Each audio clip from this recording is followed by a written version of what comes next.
This is the big dog for ChiTownMix.com, and we have a very sad story coming out of the world of sports. George Anderson, better known as Sparky Anderson, has been placed in hospice care suffering from dementia. Folks, this is one of the sharpest managers in the history of Major League Baseball. He always had a funny quote.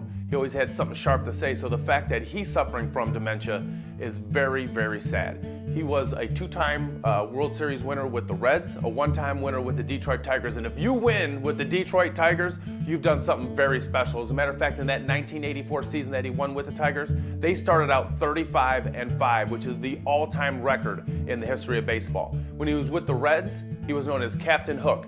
He was the first manager to ever really take starters out and start using the bullpen. So he was also a pioneer in terms of baseball managers. And when you talk about baseball managers, he's 6th all-time in the history of wins. That's pretty good, folks.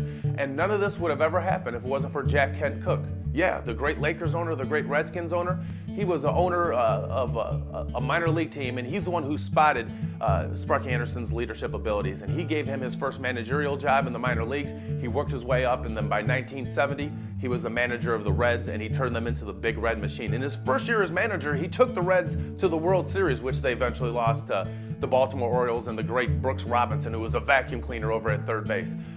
So the fact that somebody like George Anderson, who's the sharpest guy in the room, is suffering from dementia is pretty sad. So people, if you got your faculties, if you can think with your wits, take advantage of it, because you never know when it's going to happen. George Anderson, Sparky, is only 76.